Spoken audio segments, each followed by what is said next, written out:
안녕하세요. 영 끊고 살다가 갑자기 나타난 시부모님과 그런 시부모님의 사랑에 목마른 남편의 장단을 맞춰줄 수 없어 이혼한 30대 여성입니다. 남편하고는 오랫동안 아는 사이로 지냈습니다. 그러다 제 나이 29, 남편 나이 28에 무슨 바람이 불었던 건지 갑자기 남편이 저한테 들이대기 시작했어요. 그전까지는 연락이나 가끔 주고받았지 차 한잔 따로 마셔본 적도 없었으면서 말이죠. 아무튼 남들 다 하는 연애 나도 한번 해보자는 비교적 가벼운 마음으로 만나기 시작했네요. 그런데 사귄 지 2년쯤 되었을 때 아이가 생겼습니다. 지금이야 눈에 넣어도 아프지 않을 딸아이이고 아이의 존재에 감사한 마음뿐이지만 그 당시에는 얼마나 당혹스럽던지.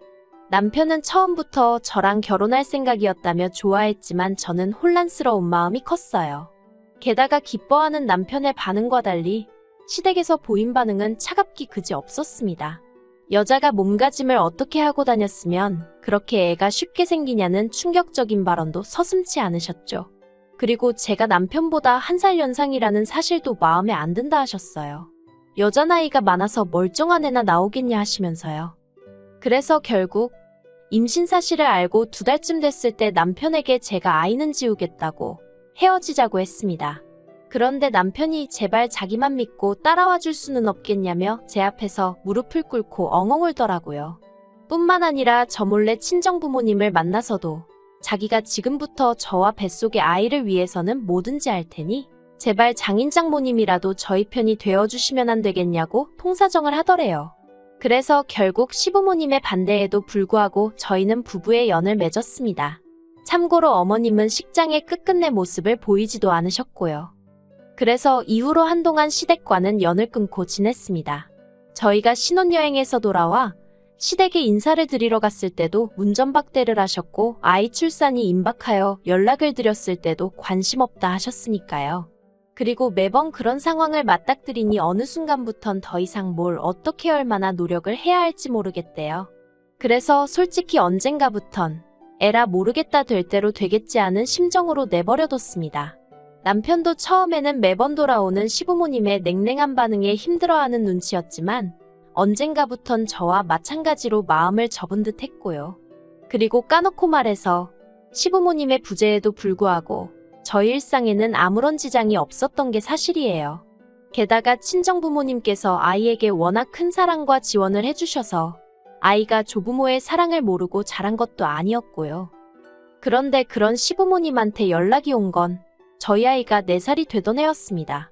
모르는 번호로 전화가 걸려와 무심코 받았는데 어머님이셨어요. 목소리 들은 지가 워낙에 오래돼 처음엔 누군지 감도 안 오대요. 그런데 어머님이 스스로 누구누구 엄마라고 소리를 빽 지르시고 나서야 아 어머님이시구나 싶었죠. 사실 살면서 어머님 아버님 생각을 많이 자주 한 것은 아니었지만 우연이라도 마주치게 되면 어떻게 첫마디를 건네야 할까 하고 이런저런 상상을 가끔 하곤 했었는데 갑자기 어머님과 이야기를 나누게 되니 그간의 생각들은 온데간데 없이 사라지고 순간 정신이 멍해지는 듯 했습니다. 하지만 이내 잘 지내셨냐 어쩐 일로 연락을 다 주셨냐 물었네요. 어머님의 목소리는 긴장은커녕 예전과 다름없이 날카롭고 냉랭했습니다. 그리고 꺼내신 첫마디가 먹고 살만하냐는 거였어요. 당시 저희 남편은 친정아버지 회사에서 일을 배우고 있었고 저는 프리랜서 작가로 일했거든요. 벌이는 둘이 먹고 사는 데는 충분한 수준이었고요. 그래서 제가 나쁘지 않아요 라고 대답을 했더니 어머님은 잘났다 하시며 빈정거리시는 거예요. 정말 변한 게 하나도 없으셨지요. 그리고 며칠 뒤 어머님한테 또다시 연락이 왔습니다. 그리고 그 내용은 간단명료했어요. 이제껏 아주버님이 생활비를 주셨는데 이제 못 준다고 하니 저희더러 내놓으라고요. 지난 몇 년 동안 형 혼자 자식 노릇하느라 고생했으니 이젠 네가 좀 해야 하지 않겠냐는 거였죠. 남편은 마음이 복잡해 보였습니다. 몇 년 만에 연락을 해온 시부모님이 고작 돈 때문에 연락을 했다는 사실에 충격을 받은 것 같기도 했고 한편으론 그런 시부모님이 안쓰러운 모양이었어요. 하지만 제가 무슨 말을 어떻게 해줘야 할지 도통 감이 오질 않았습니다. 아무 일도 없었던 듯이 어머님과 웃으며 잘 지낼 자신도 없었고 심란해하는 남편을 달래줄 만큼 제가 통이 큰 사람도 아니었거든요. 그래서 어느 쪽으로든 남편이 생각이 정리되면 말을 하겠지 하고는 기다렸어요. 그랬더니 한 일주일 만에 한다는 말이 자기도 남들처럼 지내고 싶답니다. 제가 친정 식구들과 잘 지내는 것처럼 자기도 그렇게 지내고 싶다고요. 그리고 저는 그 말이 마치 부모님 생활비를 보태드리고 싶다로 들렸던 게 사실이에요. 그래서 그러라 했습니다. 당신이 해드리고 싶은 대로 해드리라고요. 솔직히 저를 반대하시던 어머님의 표정, 말투 그리고 그날의 공기까지 잊은 줄 알았는데, 잊고 살고 있다고 생각했는데 어머님하고 통화를 하는 순간 모든 게 되살아났거든요. 그러면서 마음이 무척이나 괴로웠죠. 하지만 그런 건 저 혼자 감당하기로 하고 남편 마음이라도 편하게 해주자. 결국 그렇게 제 나름대로 남편에게 양보하고 배려를 했던 겁니다. 그래서 시댁하고 왕래를 하고 살게 된 거죠. 하지만 없는 거나 마찬가지였던 시댁이라 그런 건지 날이 갈수록 힘에 부친다는 게 어떤 건지 실감이 나더라고요. 특히나 어머님 아버님은 물론이고 아주버님까지 이런저런 부탁을 해올 때면 정말 내가 이런 것까지 들어줘야 하나 싶을 정도로요. 한편 저희 부부는 처음 결혼할 때는 아파트에 살았지만 얼마 지나지 않아 주택으로 이사를 했습니다.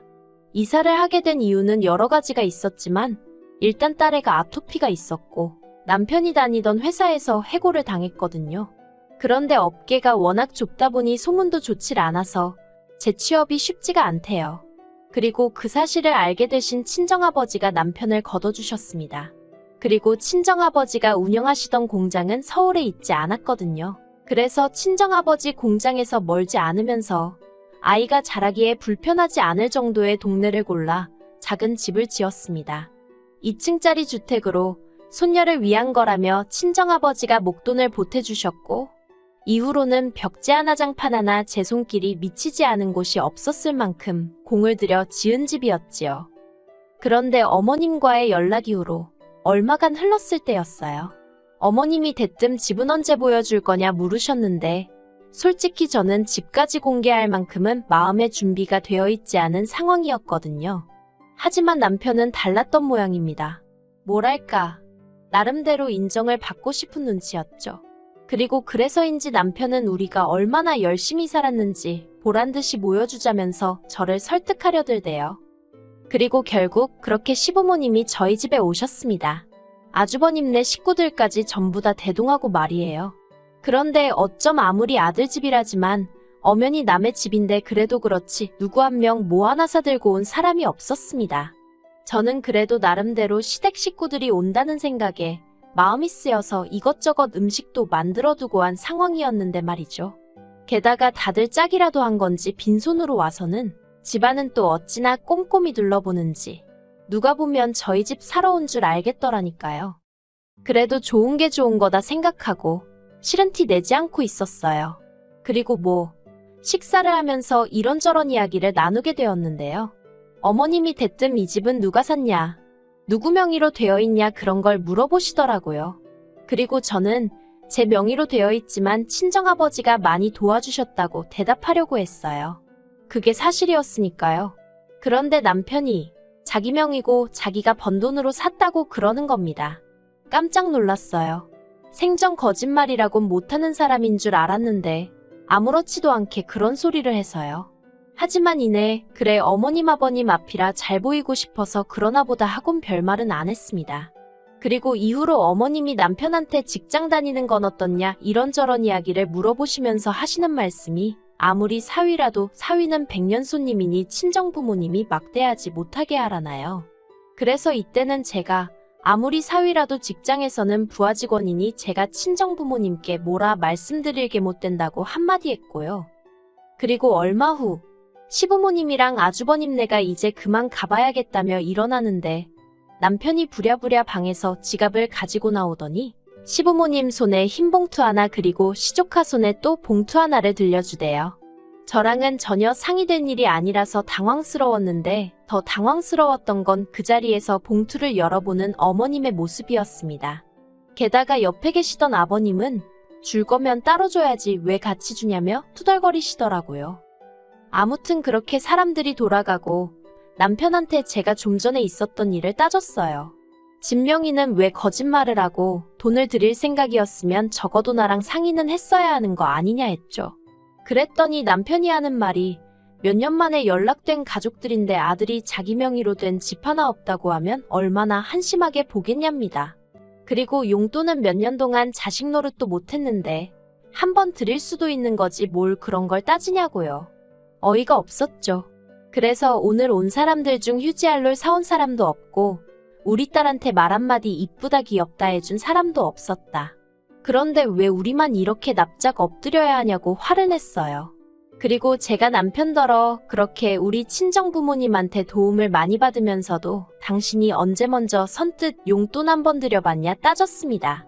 그래놓고는 시부모님한테는 그동안 뭐 자식 노릇을 못해? 당신이 우리 부모님한테는 자식 노릇한 적 있어? 하니까 자기도 좀 그랬는지 더는 말은 안 하더라고요. 그리고 그때 솔직히 왕래고나 바리고 못한다고 할 걸 안 한다고 할 걸. 그런 생각이 들어서 후회를 많이 했어요.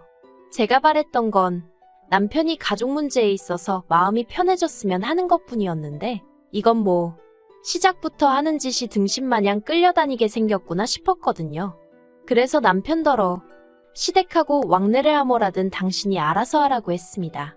나는 사람들이 말하는 며느리돌이 딱 거기까지만 하겠다 했죠. 그래서 이후로 1년은 시부모님 생신이나 명절처럼 나름대로 제 얼굴을 비춰야 하는 때가 아니면 남편만 보내고 그랬어요.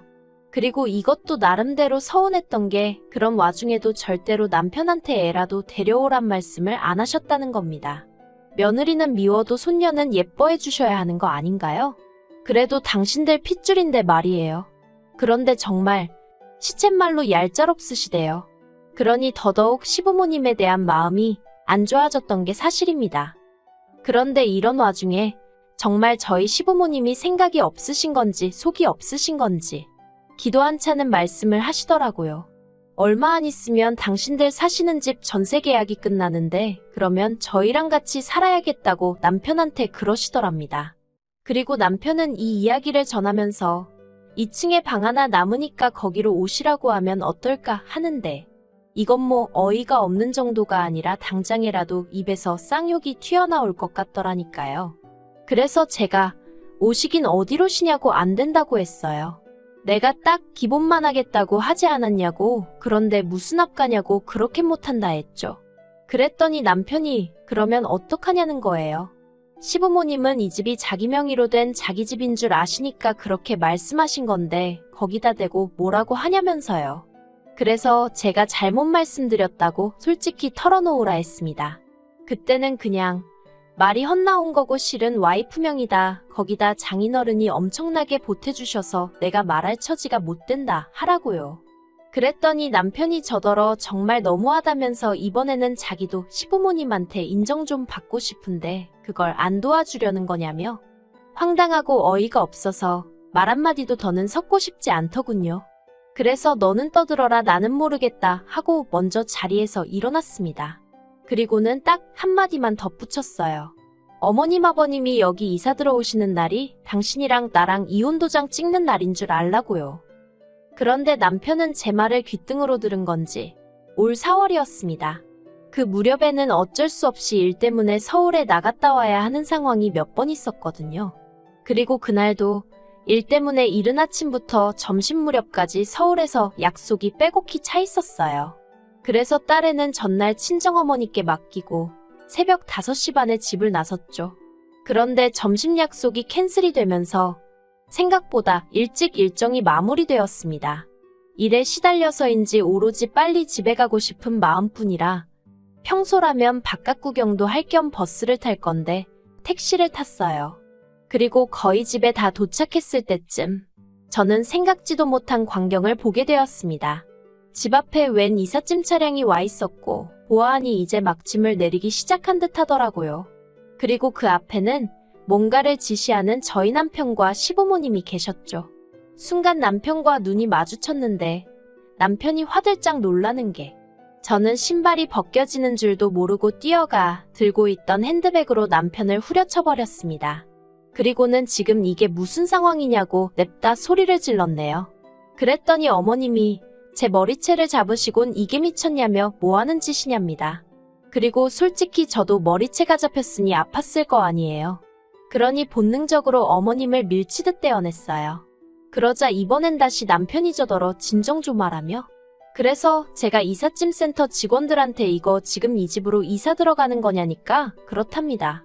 어이가 없어서 내가 집주인이라고 오늘 여기 이사 계획 없다고 했죠. 그러자 직원들도 분위기가 이상하단 걸 알아챘는지 어수선해지더니 그럼 이거 다 어떡하냐입니다. 그래서 가지고 온 주소로 돌려보내던지 알아서 하라고 했어요. 아무튼 내 집에는 못 들인다고요. 그리고는 남편더러 내 말이 우습냐고 했습니다. 어머님 아버님 모시고 오는 날 이혼이라고 하는 게 농담인 줄 알았냐고요. 그런데 그런 상황 속에서도 어머님은 저더러 네가 뭔데 내 아들 집에 내가 들어간다는데 난리냐며 저더러 꺼지라는 거예요. 그래서 제가 어머님더러 아드님이 말 안 하더냐고 이 집 제 집이라 했어요. 저희 친정아버지가 무지막지하게 도와주셔서 산 제 집이라고요. 그랬더니 남편이 저더러 입 조심하라면서 악을 쓰대요. 그리고는 뭐라더라. 집만 제 명의일 뿐이지 자기 지분이 왜 없냐입니다. 부부간의 명의가 무슨 소용이냐면서요. 자기도 자기 주장할 권리가 있다나 어떻다나. 말 같지도 않은 소리를 신나게 떠들더라고요. 그래서 또 너는 떠들어라 하고 내버려두곤 대문 잠궈버렸어요. 그리고는 경찰 부르기 전에 전부 다 눈앞에서 사라지라 했죠.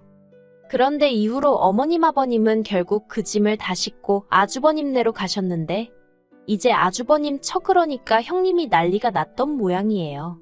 남편 말이 저 때문에 그 집도 지금 이혼한다 소리가 나왔다며 형수가 저를 가만 안 둔다고 벼르고 있다나요? 그래서 저도 자기가 가만 안 두면 별 수 있냐 받아쳤어요. 그러자 남편이 한다는 말이 언제까지 어머님 아버님한테 그렇게 꽁에 있을 거냐입니다. 세월도 흘렀고 이제 우리도 자식돌이 하면서 살아야 할 것 아니냐면서. 그래서 받은 사랑이 없는데 도리는 못하러 해야 하는지 모르겠다고 했네요. 막말로 당신이야 어머님 아버님이 낳아주고 키워주시기라도 했지. 나는 돈 1,000원 받아본 것도 없고 그렇다고 며느리로 인정을 받은 것도 아닌데 내가 이제 와서 뭐가 아쉽다고 그러겠느냐고요. 그리고는 남편더러 그렇게 아들 노릇하고 싶으면 내 남편 노릇, 당신 딸 아빠 노릇은 포기하라니까. 그러겠답니다. 솔직히 이때는 저도 충격이 컸어요. 남편 노릇이야 홧김에 때려친다 해도 어떻게 아빠 노릇도 그만두겠다고 하는 건지. 하지만 뭐 늦게라도 효자 아들이 되고 싶다는데 제가 무슨 수로 말리나 싶대요. 그래서 깔끔하게 협의 이혼했고 모든 게 마무리가 되자 친정아버지가 남편을 해고하셨습니다. 남편이 저희 아버지더러 장인어른은 공과사도 구분을 못하시냐 악을 썼는데 저희 친정아버지가 공과사고나 바리고 내 딸 가슴에 대못질한 놈한테는 10원짜리 하나도 아깝다며 막말로 너가 무슨 잘난 인재도 아닌데 내가 너깟 거를 왜 데리고 있어야 하냐고 듣자 하니 아주 자존심을 갈기갈기 찢어놓으셨더라고요. 어휴, 이제 지 밥벌이도 못할 텐데 효자 노릇은 무슨 수로 하려나 궁금하네요.